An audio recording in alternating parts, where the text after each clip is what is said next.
최미근 PD와 함께합니다. 안녕하세요. 네, 안녕하세요. 최미근 PD입니다. 예, 오늘 주제가 뭐죠? 올겨울 정말 많이 춥다고 하죠. 그러면서 자연스럽게 우린 이 주변의 이웃들을 좀 돌아보게 되는데 예. 혹시 불우이웃 돕기 같은 거 참여해 보신 적 있으신가요? 몇 번 있죠.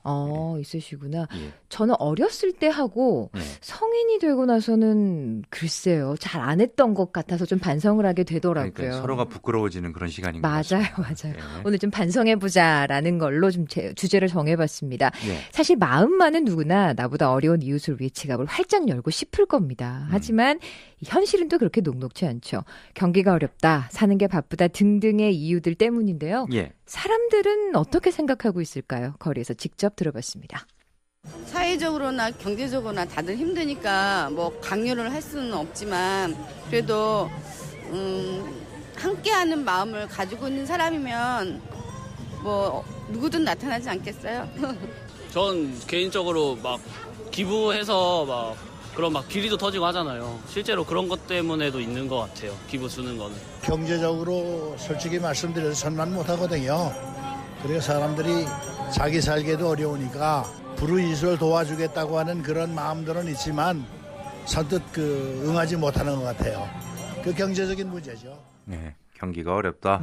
또 뭐 기부 비리 같은 네. 것 때문에 신뢰가 안 간다. 의견이 뭐 다양하네요. 뭐 먹고 살기 힘들다 이런 얘기 쉽게 들을 수 있는데요. 여기에 아마 기억하실 겁니다. 어금니 아빠로 알려진 이영학 씨 사건. 네.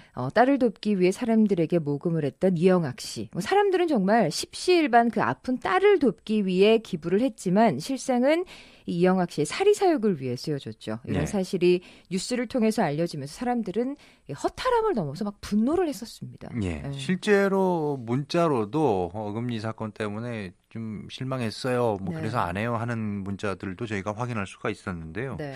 뭐 기부가 줄어든 까닭 여러 이유들이 있습니다만 연말 연시만 되면 우리가 또 쉽게 만날 수 있는 기부 활동이 있잖아요. 대표적으로 한 두 가지 정도가 있죠. 네.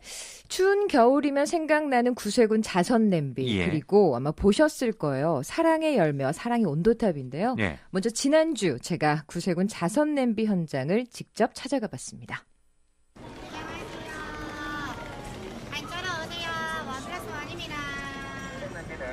여러분의 온정의 손길을 모아 어려운 이웃들에게 희망과 용기를 전합니다.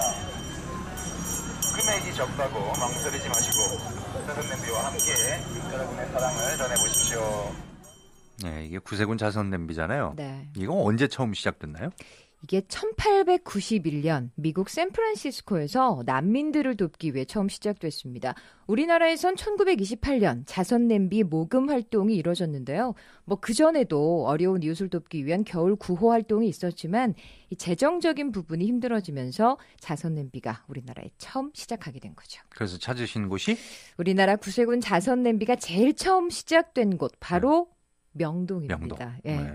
이 크리스마스를 앞둔 주말 명동에 정말 외국인 관광객을 포함해서 연말 분위기를 즐기기 위한 많은 분들이 이 거리를 가득 메웠는데요. 예. 그 명동 예술극장 자리한 곳 아시죠? 예. 그 골목 중간에 위치한 구세군 자선 냄비. 낮 12시가 되자 딸랑딸랑 종소리가 울렸습니다. 우리나라에서는 1928년에 그 겨울 구호에 대한 그 재정 부분이 조금 힘들어지니까 그렇다면 우리도 그 자선 냄비를 도입하자 해서 그 처음 시작된 장소가 바로 이곳 명동입니다. 이 사진이 남아 있거든요. 상업은행 앞에서 이거랑 비슷하긴 한데 옛날 자선 냄비 모양으로 걸고 여기서 시작했기 때문에 명동은 자선 냄비가 처음 시작된 곳으로 의미가 있고 모금액에서는 여기 말고 더 많은 모금액들이 나오는 다른 포스트들이 많이 있지만 아직도 많은 분들이 찾아주시고 그리고 막 거액 기부하시는 분들도 이 동네 사시지 않더라도 멀리서 찾아오셔가지고 여기다 기부해 주시고 하기 때문에 이 포스트에는 일반적인 자원봉사자들 그 빨간 자선 냄비 자원봉사 패딩 입고 있는 그런 분들이 아니라 저희 사관 학생들이 그래서 여기서 주로 맡아서 하고 있습니다. 네, 이 변종혁 사관학생의 목소리를 들어봤는데요. 예. 이 매년 12월 1일부터 31일까지 한 달 동안 이 구세군 자선 냄비의 거리 모금이 이루어집니다. 제가 보니까 2인 1조고요. 예. 보통 낮 12시부터 저녁 8시까지 그러면서 이 연말이 가까울 때는 밤 10시까지 이 거리에서 모금 활동을 진행한다고 하시더라고요. 예. 꼭 추운 겨울에 하실 수밖에 없는 그런 상황이잖아요. 네, 예, 맞아요. 또 거리에서 진행되다 보니까 힘든 일도 좀 많이 있을 것 같은데요. 정말 말씀하신 것처럼 날이 춥다 보니까 1시간씩 이렇게 교대를 하고 있었는데요. 이 구세군 사관학교의 변준혁 사관학생을 통해 직접 들어보시죠. 추위는 괜찮은데 날씨가 안 춥고 막 따뜻하고 편하더라도 모금이 안 되는 게 좀 힘이 빠지고, 날씨는 좀 춥더라도 많은 분들이 참여해 주시고 막 넣어주시면서 웃어주시고 하면 그때가 더 힘이 납니다. 오늘은 원래 하던 장소가 아니라 여기 또 명동은 복잡하다 보니까 다른 행사 하시는 이런 분들도 많고 하니까 이럴 때는 옮겨달라고 하시니까 이거 옮겨가기도 하고, 이제 또 시간 되면 여기 또 많은 상인분들도 막 나오시고 하니까 그때는 또 위치를 좀 옮겨야 되기도 하고, 뭐 그러기 위해서 저렇게 이동할 수 있게 만든 거니까 그렇게 하고 있습니다. 제가 현장을 찾은 주말 여러 단체들의 거리 행사가 연말이다 보니까 곳곳에서 이루어지고 있었고요. 예. 정말 딱 낮 2시가 되니까 여기저기서 장사 준비하는 상인들이 또 막 나오기 시작했고 또 여기에 네. 많은 분들로 명동은 붐볐습니다. 그런 가운데 자선냄비 모금을 하는 구세군은 그 사람들 이동하는 거에 방해되지 않는 선에서 그 자선냄비 자리를 이리저리 옮겨가면서 모금을 했는데 예. 솔직히 좀 힘들어 보이긴 하더라고요. 그 최대 뭐 어느 정도까지 이동해요? 막 100m 밖으로 막 그렇게까지는 하지 않고요. 명동 예. 같은 경우는 워낙 사람들이 많이 오다 보니까 예. 포스트가 한 5군데에서 많게는 7군데 아, 정도 있다고 하더라고요. 예. 그래서 한 100m 이내로 이렇게 움직이고 왔다 갔다 하시더라고요. 하시면서. 맞아요. 예. 예. 기분은 뭐 순조롭게 좀 이루어지고 있던가요? 제가 또 유심히 살펴봤죠. 평균 1시간에 한 15분에서 20분 정도.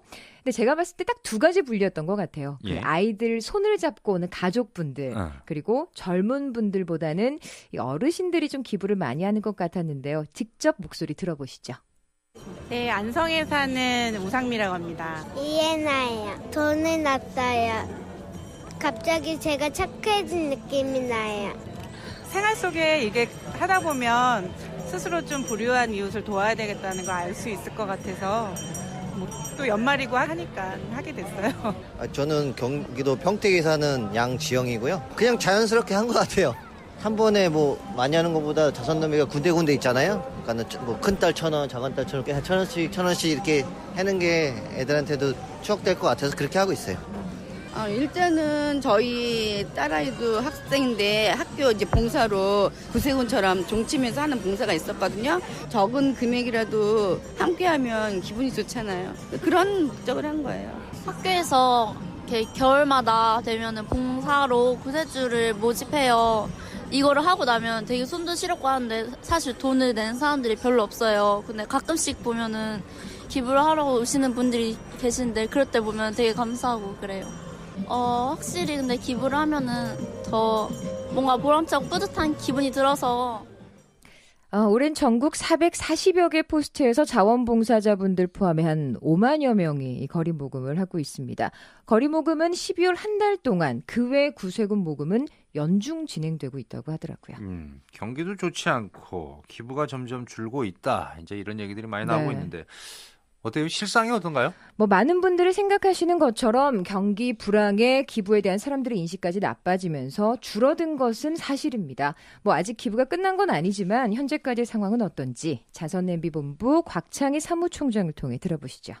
작년 기준에 비해서 약 한 16%가 좀 감소되고 있는데요. 그 원인은 경기 침체 영향도 물론 있겠으나 사회 전반적인 분위기가 좀 움츠러들고 또한 여러 가지로 경제 사정이 안 좋아서 모든 국민들이 모금 운동에 좀 저조한 것으로 저희들은 생각하고 있습니다.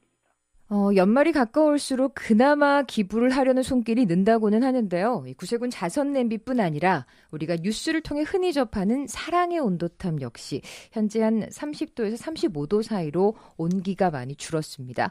경기 사회복지공동모금의 강성훈 팀장입니다. 저희가 온도탑 100도를 기준으로 해서요. 1월 31일까지 저희가 316억을 모금해야 하면은 100도가 됩니다. 우리 경기도는. 그런데 이제 지난주 목요일 기준으로 해서 저희가 92억 원이 됐고요. 30도가 조금 안 되는 28.8도 이 정도고 작년도랑 좀 비교해 본다면 작년에는 한 103억 모금했거든요. 그래서 한 11억 정도가 떨어진 상태라고 좀 현재로는 좀 그런 상태입니다. 다만 현재 계속 이 전년 수준으로 좀 회복되고 있는 추이를 좀 보이고 있습니다. 저희가 첫날 사랑의 온도탑 설치됐다라고 하는 소식 전해드리면서 인터뷰를 한 적도 있는데 이게 퍼센테이지잖아요. 그렇죠. 100도가 목표 금액의 100%를 나타내는 거기 때문에 지금 뭐 30도도 안 됐다라고 하면 30%도 지금 안 됐다는 얘기입니다. 네, 맞습니다. 이 사랑의 온도탑은 내년 1월 31일까지죠. 네, 이 경기사회복지 공동모금에는 사랑의 온도탑 외에도 우리가 흔히 볼 수 있는 그 사랑의 열매 그것까지 관리하고 있는데요. 네. 이 경기도 31개 시군 지역민들과 함께 모금을 하고 배분하는 역할을 하고 있습니다. 경기도청 오거리 교통섬에 이 사랑의 온도탑이 설치돼 있고요. 뭐 그 외에도 수원, 고양, 의왕, 안양 등등등 경기도 31개 시군 곳곳에 사랑의 온도탑이 내년 1월 31일까지 설치돼 있을 예정입니다. 예, 앞서 좀 말씀 들으신 것처럼 사랑의 온도탑 역시 좀 기부가 좀 주춤하다고 하는데 네. 이유를 어떻게 분석을 하고 있습니까? 뭐 여러 이유가 있습니다만 일단은 이 경기사회복지 공동모금의 강성훈 팀장 역시 어려운 경제 여건을 꼽았습니다. 직접 들어보시죠. 요맘때 되면 어려운 상황이었던 것 같아요. 경제적이거나 뭐 다른 분들도 저희 모금도 마찬가지로 매년 어려웠던 것 같은데 다만 기부에 대한 좀 관심도가 좀 예년 비해서 좀 떨어지고 있다는 느낌과 안정적이고 전문적인 직업 갖고 계시는 분들, 뭐 선생님이라든가 뭐 전문직 종사하신 분들이 기부를 좀 많이 해주셔야 되는데 그런 분들에 대한 기부가 조금 늘지 않고 있다는 것이 좀 아쉬움이 있습니다. 또 어떤 현금보다는 현물이 좀 증가하고 있어요. 기업이 현금보다는 현물로 기부를 좀 많이 하고 있다는 의미가 있는데 기업이 어려울 때 재고가 많이 생기거든요. 그런 경우에는 조금 현금보다는 그 재고인 현물로 기부하는 경우가 좀 종종 있게 됩니다. 이 기부가 주춤한 이유로 역시나 경제 불황을 꼽고 있고요. 뭐 그렇다 보니까 이 기부금보다는 창고에 쌓여 있는 현물로 기부하는 기업들도 늘고 있다고 합니다. 그리고 기부의 중요한 부분을 차지하는 전문직의 참여가 상대적으로 준 이유, 바로 이런 사람들이 뭐 뉴스나 이 사회적 영향을 많이 받기 때문이라고 하는데요. 계속해서 강성훈 팀장의 목소리로 들어보시죠. 이런 뉴스나 경제적인 그 상황들에 민감한 분들이 그분들이거든요. 전문직에 계신 분들이. 근데 이제 그 대표적으로 재작년 최순실 사태 이후에 뭐 어금니 아빠가 대표적인 사건이었는데 그 어금니 아빠가 자기 딸을 위해서 기부를 많이 받아가지고 자기가 받아서 그거를 외제차를 사거나 이런 일들이 보도하고 그거를 확인하는 과정에서 여러 불신들이 이루어졌습니다. 그리고 기부금은 이게 아무나 할 수 있는 게 아니고요. 기부금 등록을 해야 하거나 신청을 해서 할 수 있는데 그런 등록과 신청가 없는 그냥 무허가인 새희망 씨앗이라는 곳에서 엄청나게 막 전화를 해가지고 기부금을 모집하고 그것들을 제대로 안 쓴 그런 현황이 있었는데요. 그렇죠. 그러니까 뭐 예전에도 뭐 적십자 에서 뭐 피 관리를 잘못했다 그래서 헌혈 숫자가 좀 줄어들고 네, 그렇듯이 맞아요. 그런 이제 사건들이 있으면 사람들한테 좀 배신감을 물론 일으키잖아요. 그렇습니다. 내가 낸 돈이 투명하게 사용되지 않을 거란 생각, 제가 거리에서 만난 시민들 역시 했던 말인데요. 근데 혹시 공동모금제도라는 말 들어보신 적 있으신가요? 저라고 뭐 다 알지는 못해요. 뭔데요? 공동모금제도. 저도 사실 이번 취재를 하면서 좀 알았는데 예. 우리가 개인적으로 어려운 이웃이나 단체들에 직접 도움을 주는 경우도 있지만 기관을 통해서 뭐 예를 들면 이 사회복지 공동모금회를 통해 기부금을 전달하는 경우도 있습니다. 이 모든 것들은 공동모금 제도를 통해 투명하게 운영되고 또 법으로 관리된다는 건데요. 들어보실까요?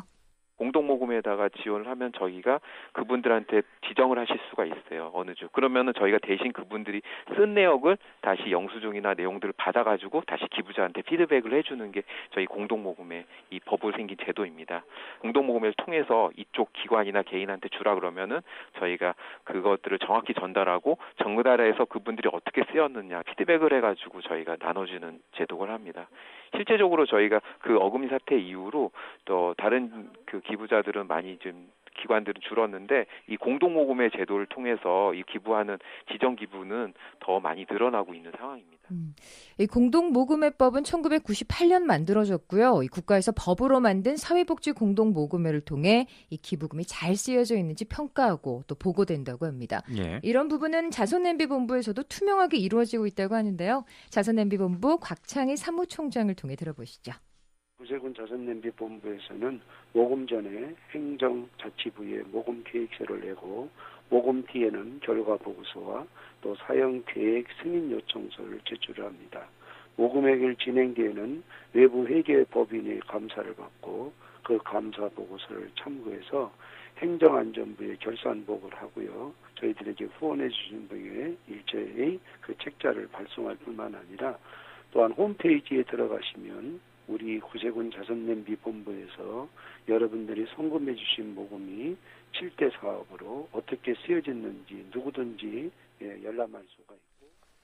네, 그러니까 구세군 자선냄비하고 사회복지공동모금회에서는 일단은 이 불신을 조금 회복해야 되겠다 싶어서 기부금이 투명하게 관리되는 그런 노력을 지금 하고 있는 건데 맞습니다.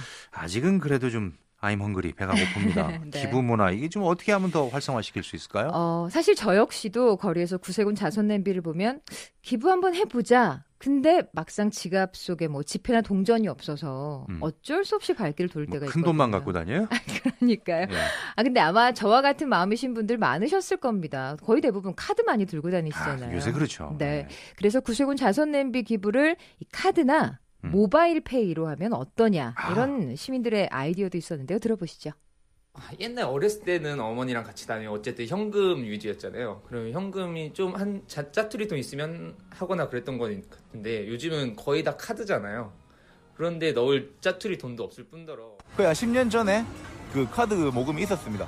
카드 모금 그때 도입을 했었는데 이게 뭐 수수료 문제도 있고 뭐 여러 가지 또 이게 결제할 때도 막 복잡한 부분이 있어가지고 이게 제대로 안 되고 하니까 오히려 해보다 배꼽이 막 더 커지고 하는 부분 때문에 중지가 되고 지금 이제 준비하고 있는 부분은 그거 말고 모바일 페이 같은 거 그거 지금 준비하고 시범적으로 어디서 실시하고 있을 겁니다. 그 잘만 정착돼가지고 어디도 다 시행이 되면 아무래도 특히 뭐 젊은 분들은 그게 더 편하게 할 수 있고 오히려 막 관광객들도 오히려 그게 더 잘할 수도 있고 뭐 생각은 됩니다.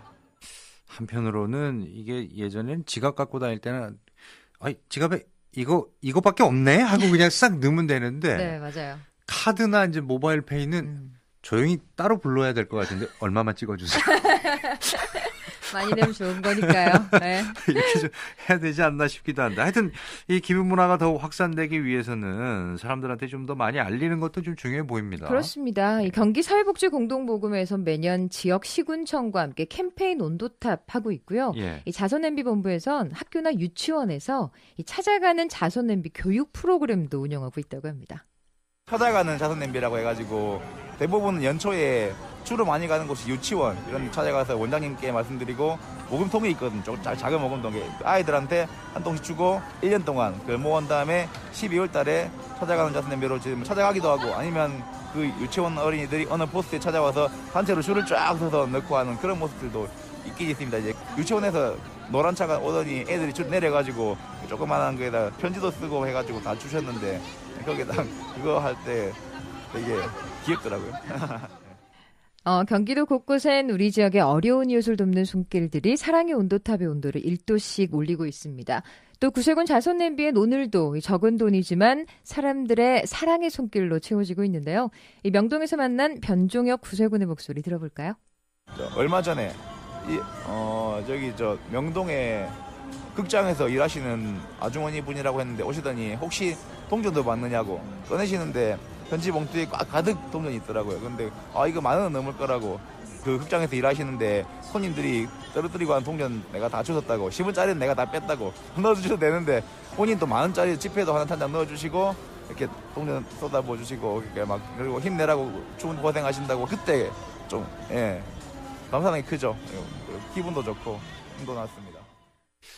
오늘 여는 말씀에서 전주에 19년째 얼굴 없는 천사가 기부를 하고 있다. 19년간 총 6억을 했다. 이런 말씀을 전해드렸는데 그의 첫 시작은 58만 4천 원이었죠. 1년에. 이 금액을 냈는데 올해는 5천만 원이 넘는 돈을 내고 갔다 그러죠. 그러니까 기부는 첫 시작이 중요한 것 같아요. 뭐 금액이 중요한 거라고 맞습니다. 생각은 하지 않습니다만. 네. 해마다 얼굴 없는 기부천사 얘기 들을 때마다 대단하고 값지다는 생각이 듭니다. 0566번님 그러시면서 1:1 결연으로요. 매월 3만 원 자녀와 함께 참여하고 있습니다. 지역사회 복지관 후원도 매월 10,000원씩 하고 있고요. 어려울 때도 있지만 그것만큼은 수십 년간 계속 이어가고 있습니다. 자선 냄비에는 지나칠 때만 그냥 호주머니도 넣고 있어요. 잘하고 하는, 계시네요. 예, 문자를 주셨습니다. 네. 우리 사회를 더욱더 따뜻하게 해주시는 오늘 뭐 어제부터 세미 추위가 지금 이어지고 있는데 그 추위도 녹일 만큼 따뜻한 그런 문자였습니다. 제가 조금 부끄러운 순간인 것 같아요. 얘기를 듣다 보니까. 저도 반성했습니다. 예, 오늘은 여기서 KFM 스페셜 마치도록 하겠습니다. 최미근 PD 수고했습니다. 네, 고맙습니다. 예.